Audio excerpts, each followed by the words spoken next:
Good morning. Why do I say that? Good morning, members. Good morning, everyone. We're convening the 10 a.m. meeting on the Committee on Housing. We have a few House concurrent resolutions and House resolutions today.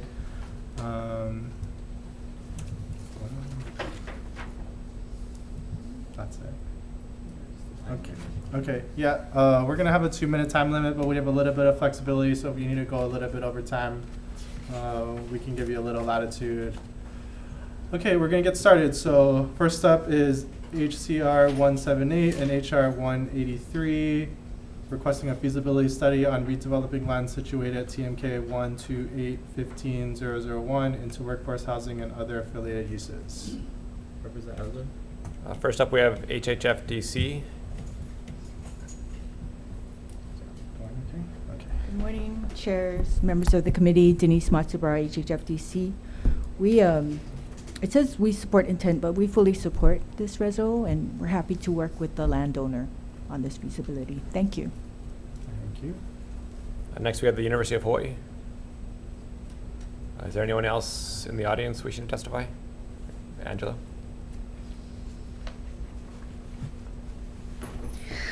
Aloha, Akayaka, Chair, Vice Chair, and the Housing Committee. Angela Melody Young testifying on behalf of CARES. And so the purpose of this resolution is to work with HHFDC to promote supportive housing in the low-income tax credit program. And by doing so, it will help. We're on the first one, Angela. Oh, HCR 178? Yeah. This Oh, one, okay, the okay. feasibility Whoops. study. Okay. No? You okay? Yeah. Next one, okay. Is there anyone else in the audience wishing to testify on HCR 178 and HR 183? Is there anyone on Zoom? All right, seeing none, Chair. Okay, members, any Or questions? Vice Chair. I actually have a question. Okay. Denise, if that's okay. So in your testimony, you said before that since there was a financial issue that you didn't have money to do a feasibility study, but now that's okay because you'll work with the landowner?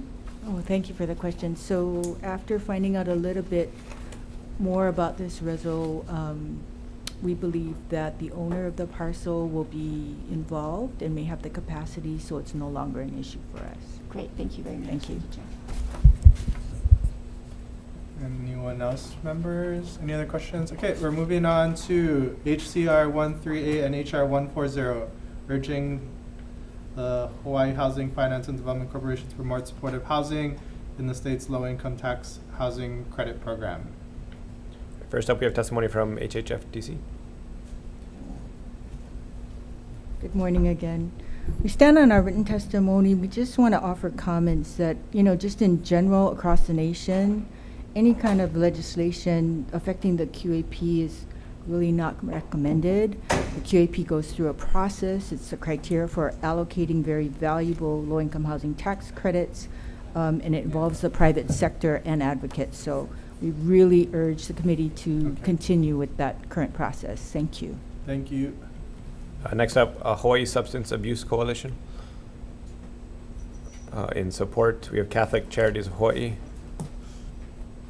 Good morning, Chair, Vice Chair, and members of the committee. I'm Debbie Lou Larson, representing Catholic Charities of Hawaii. And we do support this bill. We feel it gives more flexibility, but also we hear what HHFDC is saying about the process, and we haven't been involved in that process. I don't believe this particular issue came up at the time, however, that we were discussing that. So we do support the intent because we think it would give more flexibility for special need projects and hopefully produce more units. We have AARP Hawaii in support. We have Dolaris Foley in support. And a couple of individuals who submitted testimony just on HCR 138. Are any of those individuals here today? And Yabusaki in support. Kenichi Yabusaki in support. Cindy Fowler in support.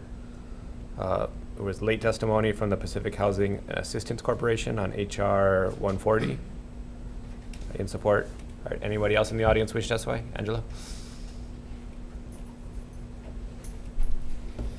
Aloha, Kayaka, Chair, Vice Chair, and the Housing Committee, Angela Melody Young, testifying on behalf of CARES. And we are just in strong support, because this resolution will help disabled people, and then it will also address crime rates and the burdens and strains that have been put upon critical city and state resources that have been caused by crime. By building more, housing in any capacity helps to address homelessness and crime.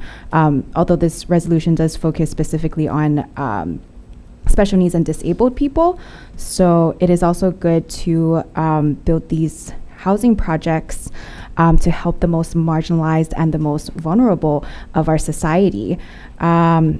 And yeah, so thank you for the opportunity to testify. Thank you. Is there anyone else in the audience wishing to testify? Is there anyone on Zoom wishing to testify? Seeing none, Vice Chair. Okay, members, any questions on HCR 138? Yeah, go ahead. Denise, another question, sorry. So I think that this having special needs units is so important with the wraparound services, and I understand that this is coming late in your process for the QAP. Mm-hmm. Is it really that inflexible, given that the final report is not due till May? Is it that inflexible a process to add new things in? Yeah, the cycle's already going. So the soonest would be the 2025. It's already in place. It's such a long, involved process, and you don't really want to disrupt the development community, because once they know they're getting ready to plan, the last thing you want to do is disrupt that plan and set whatever's in motion years back. Right. But So- it could be taken for the next cycle and be in there at the beginning. Sure, Yeah. they could look at it. Just for permanent supportive housing, a lot of states will use their 9% credits. I shouldn't say a lot of states, some states. The challenge for Hawaii is our 9% credits are so limited. It's under $4 million. You can do 1 or 2 projects. So the development community has to weigh in and agree that maybe only one project may be dedicated to real 9% regular, affordable, low-income rentals, and the other one may be permanent supportive housing. But the pool of affordable developers is so small. You really want to keep them engaged and everybody moving in the same direction. So that's the challenge with Hawaii. Small state minimum on the 9%, which is the biggest tool. In addition to that is maybe using Section 8 or some other financing resources to help it. But you need a lot of different financial resources going into it to make it work. And you need a continual operating stream of funds and then another stream to maintain it. So those 2 streams, either from Department of Health or Department of Human Services, have to be there. Otherwise, you're going to end up with a rental housing project that's doing permanent supportive services for 1 or 2 years. That doesn't help anyone, right? Thank you. Thank you. Okay, moving on to HCR 179 and HR 184, reaffirming the commitment to increase the state's affordable housing stock. Oh wait, hold on. We're gonna go back because I just saw Calvert walk in here. So Calvert, do you still want to testify on HCR 178 and HR 183? Thanks, Vice Chair. Thanks, Chair. Sorry. University submitted testimony. We are supportive of the reso. Although not named in the reso itself, this property actually belongs to the University of Hawaii. We are looking at potentially redeveloping the property some point in the future. It could be the distant future, but any help with ideas or soliciting ideas is welcome, and University is supportive to cooperate. Thank you. Thank you, Calvert. Members, questions for University of Hawaii? Oh, okay, now we're going to move on to HCR 179 and HR 184. We have HHFDC.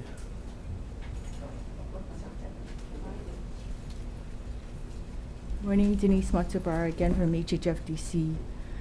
I really want to thank Chair Hashimoto, Vice Chair Ayu, and members of this committee for your wisdom in recognizing the impact of SPURBs that they have on the private activity bond cap, which is the most important and limited resource these days in financing low-income rentals.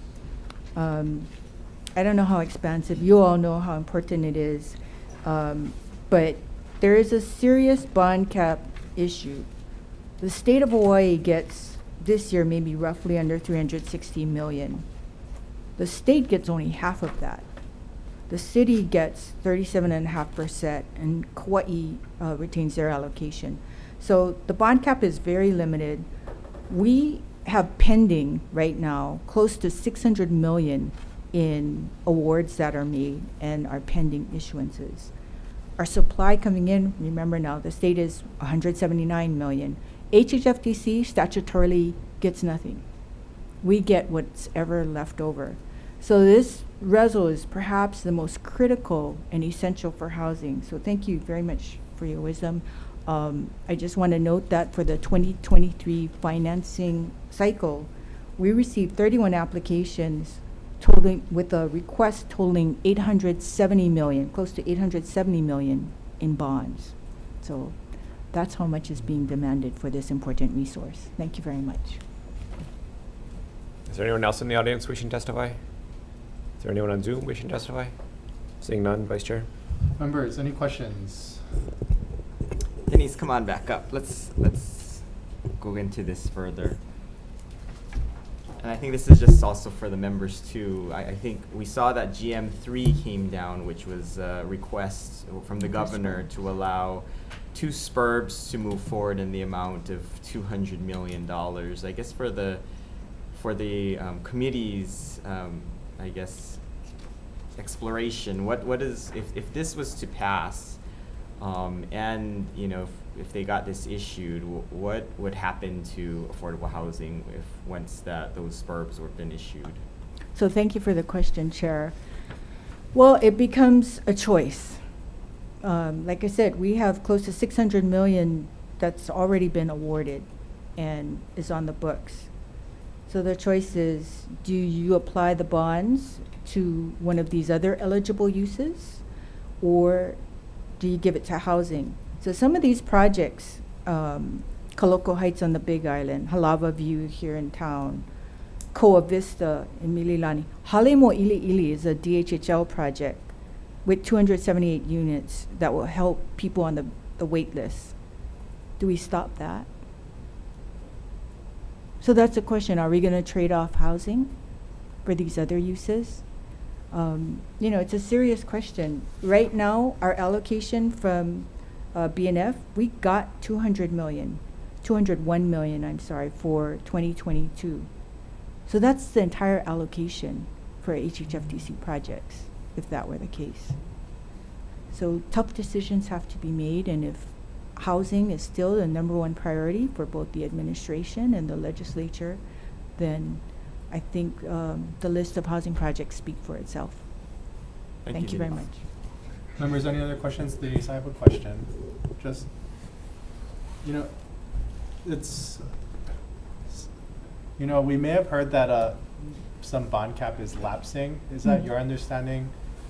Or how much do you know lapsed in last year or the year before?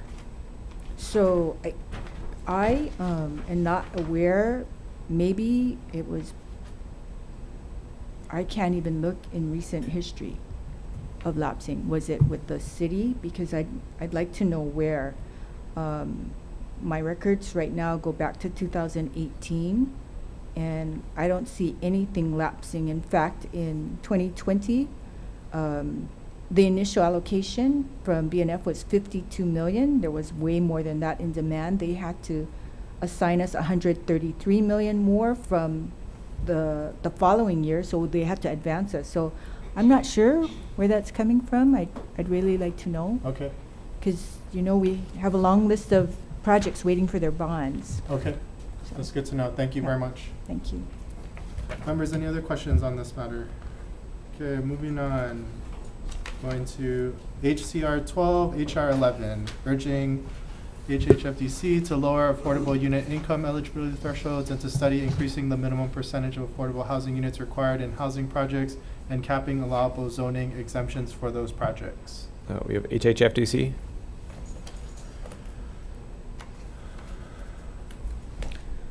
Good morning. We're going to stand on our written comments, but just, a general note that anytime you want to lower the threshold for affordability, you got to make it up with subsidies because the rents are not going to be able to cover it. So as long as the state is willing to cough up more subsidy, rental housing revolving funds alone on the LIHTC projects run about $165,000 to $190,000 a unit. So for every 100 million, you can build maybe 600 units. So lowering it, you just have to find more gap financing. Thank you. Thank you. We have Tim Streets signed up in support. Is there anyone else in the audience wishing to testify? Is there anyone on Zoom wishing to testify? Seeing none, Vice Chair. Okay, members, any questions? HCR 12, HR 11. Okay, seeing none, let's moving on. HCR 89, HR 96, requesting the counties to temporarily issue affordable housing credits for affordable housing units that are constructed pursuant to Chapter 201H Hawaii Revised Statutes. We have HHFDC. Thank you. We have Department of Taxation. My name's Brian Davidson. Excuse me, Chair, Vice Chair, members. My name's Brian Davidson. I work with the Department of Taxation. We provided comments, and I'm here for any questions you may have. Thank you. Is there anyone else in the audience wishing to testify? Is there anyone on Zoom wishing to testify? Seeing none, Vice Chair. Okay, members, any questions? Okay, seeing none, moving on. HCR 183 and HR 188, requesting the Office of Planning and Sustainable Development to convene a multi-agency working group to identify sites that have the collective capacity to accommodate 10,000 new homes per year for the next 50 years. HHFDC. Thank you. We have the Office of Planning and Sustainable Development. Katya. Hello, Chair, Vice Chair. Katia Balaciano with the Office of Planning and Sustainable Development. We apologize for our late testimony. We stand in support of this resolution, but we do have some comments. It's a bit of work that you folks would like us to do. We'd be happy to do it. Of course, it's easier to do when there's some funding that would assist with that. But we also wanted to say that we do work with these state agencies and are regularly trying to get a better handle on the housing that's needed, the infrastructure that's needed for that housing, and would be happy to look into this measure should it pass. And I'm available for questions. Thank you. Is there anyone else in the audience wishing to testify? Is there anyone on Zoom wishing to testify? Seeing none, Vice Chair. Okay, members, any questions? HCR 183, HR 188. Okay, seeing none, moving on. HCR 184, HR 189, urging the Hawaii Housing Finance and Development Corporation to revise and prioritize an evaluation and ranking criteria for its allocation of low-income housing tax credits and awards from the Rental Housing Revolving Fund. First up, HHFDC.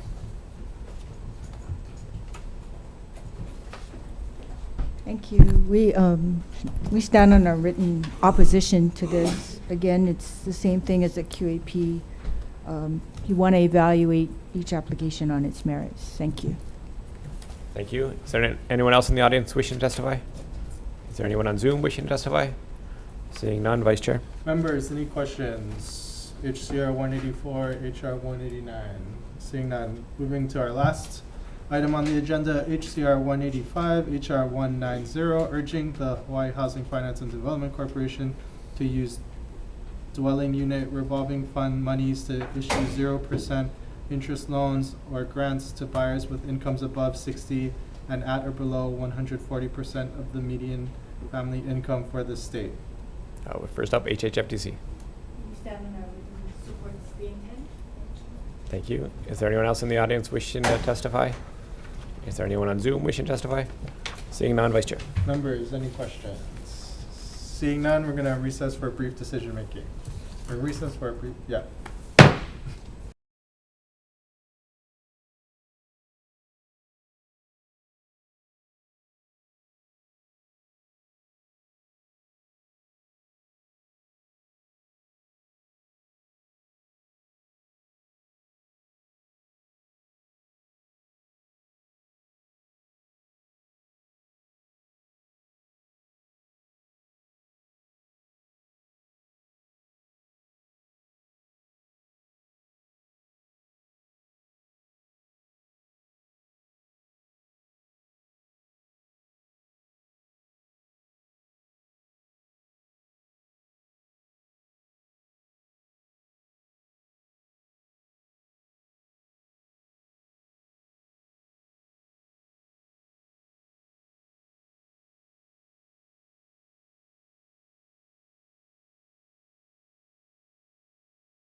Okay, reconvening the 10 a.m. Committee on Housing agenda for decision making. First vote, we're voting on HCR 178, HR 183. We're going to pass this with amendments. I'm going to defer to the introducer right now to explain the amendments.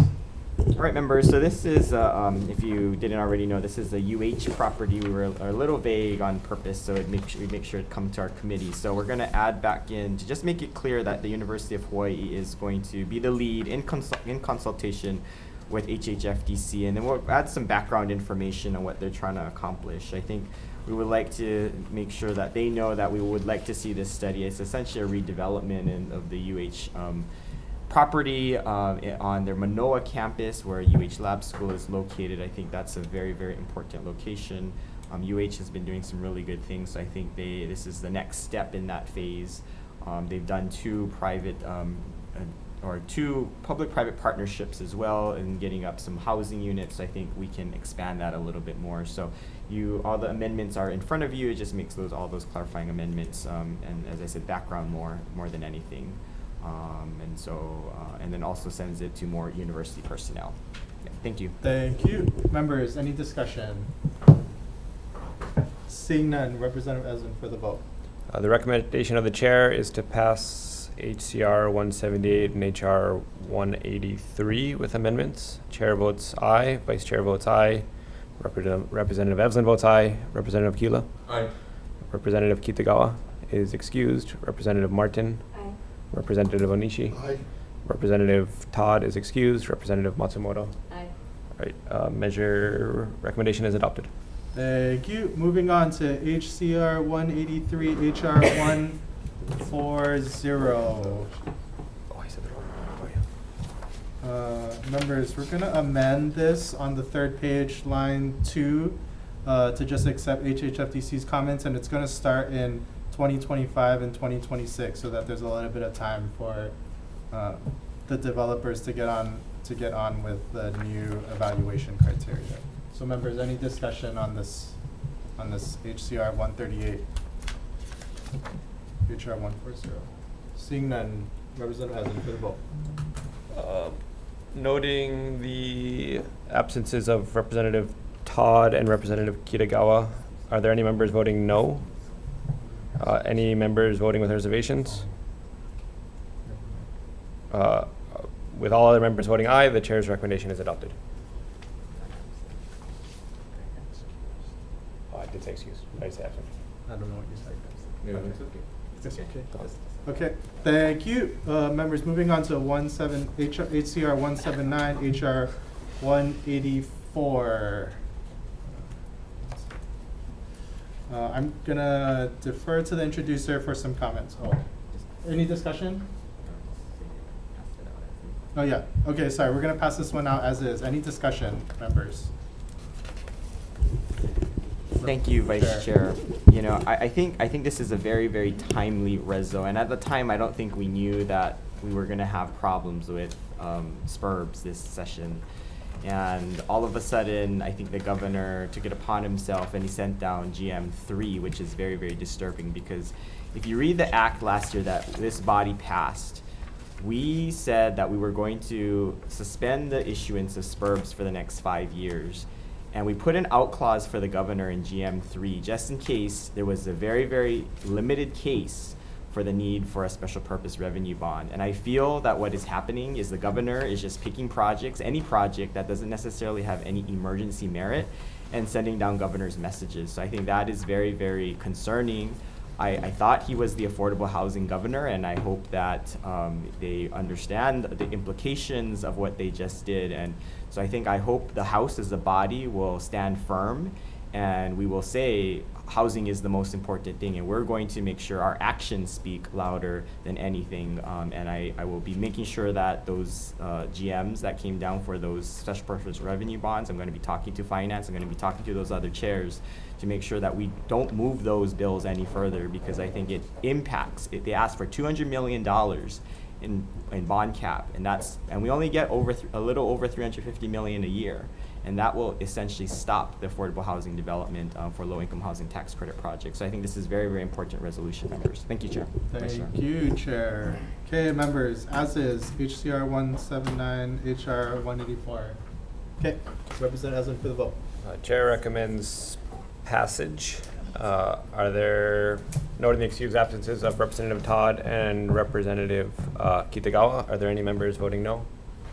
Are there any members voting with reservations? With all other members voting aye, the chair's recommendation is adopted. Thank you. Okay, members, moving on to HCR 12, HR 11.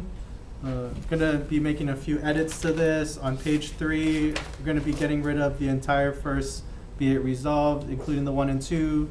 And continuing on page 3 for the second, be it further resolved, I'm going to get rid of paragraph 2. Those are all the edits there. Members, any discussion? Okay, seeing none, Representative Eslin?